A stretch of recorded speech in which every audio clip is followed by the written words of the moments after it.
The sandwich. It's the king of lunch, the hero of road trips, and the answer to our late-night cravings.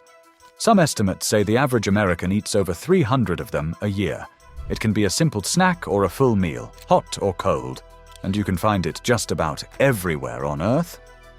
But what if I told you the story behind the world's favorite meal isn't about convenience for the masses, but about the lazy, obsessive habits of a gambling aristocrat who refused to leave the card table? Welcome to Behind the Menu, where today we're digging into the shocking, and maybe not so true, origin of the sandwich. The popular story goes like this. The year is 1762, and we're in a smoky, high-stakes gambling den in London. At the center of it all is John Montague, the 4th Earl of Sandwich. Now, Montague wasn't just some casual player. He was a notorious and compulsive gambler.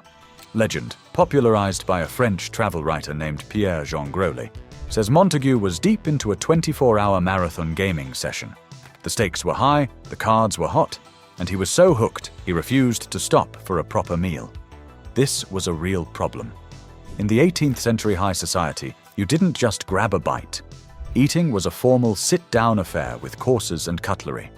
But for an aristocrat in the zone, that just wasn't going to work.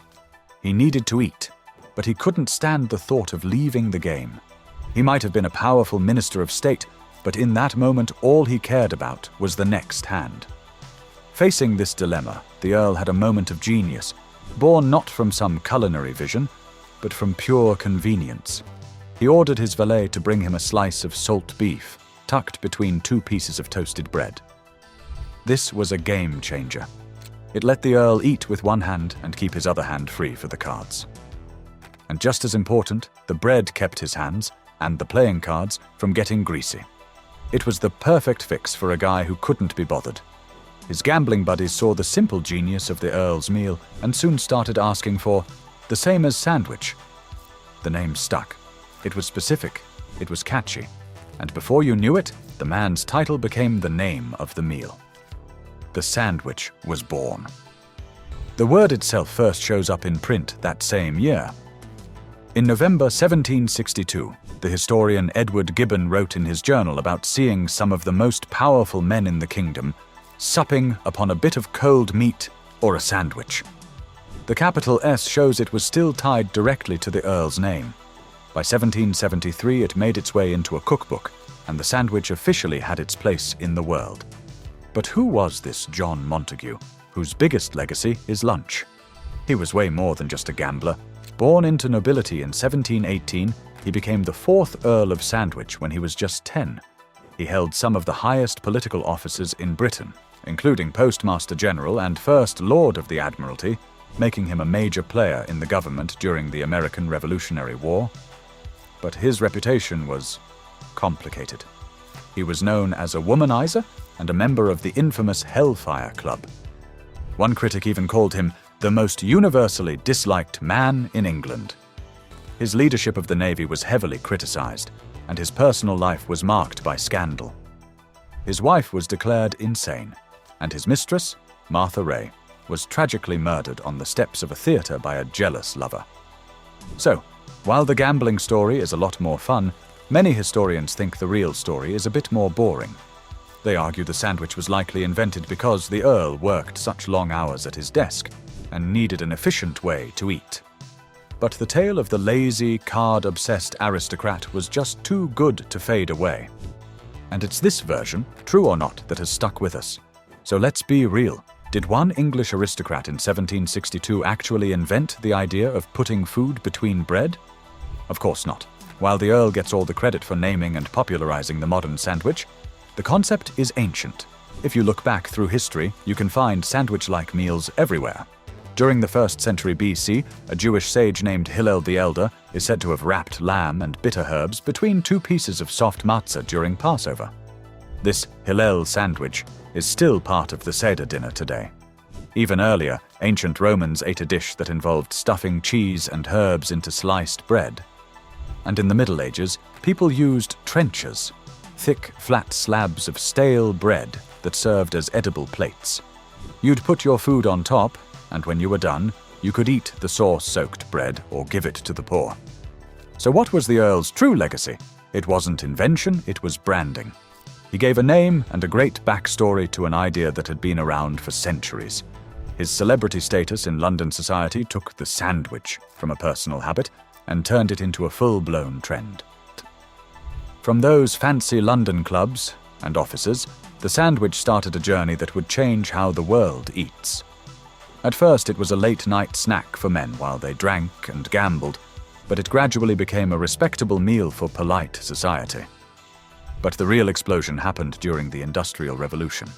As people flooded into cities for factory jobs, they needed meals that were quick, portable, and cheap. The sandwich was the perfect fit.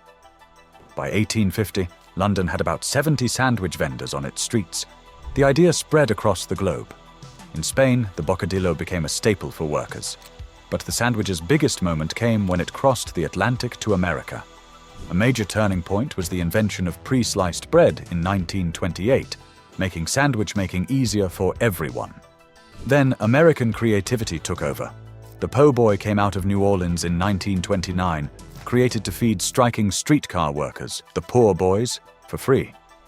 The origin of the Reuben is a classic food fight, with both Omaha and New York claiming they invented its magical combo of corned beef, Swiss cheese, and sauerkraut. The sandwich didn't just conquer the West, it adapted. In Vietnam, French colonists left behind the baguette, which was transformed with local ingredients like pickled vegetables and cilantro to create the banh mi. Mexico gave us the torta, and the Middle East has a long tradition of serving foods like shawarma in pita bread. Every culture took the basic idea and made it their own. So how did we get from a gambler's snack to a global icon? It all comes down to the sandwich's incredible versatility. It is the ultimate customizable meal. Its simplicity is its genius. Today, the sandwich isn't just lunch. It's a massive global business worth billions of dollars. The rise of fast food giants that specialize in sandwiches has created millions of jobs and supports entire agricultural industries. The breakfast sandwich alone is a multi-billion-dollar market in the US. The sandwich has completely changed the way we eat, fueling our fast-paced, on-the-go lives. Think about it. Even a simple homemade sandwich is a miracle of modern logistics. You can have tomatoes from one country, lettuce from another, and cheese from halfway across the world, all thanks to a complex supply chain. From the whim of a British aristocrat to a symbol of the working class, and now a canvas for gourmet chefs, the sandwich has had a truly wild ride. It reflects our history, our work, and our endless creativity. It's pretty incredible when you think about it.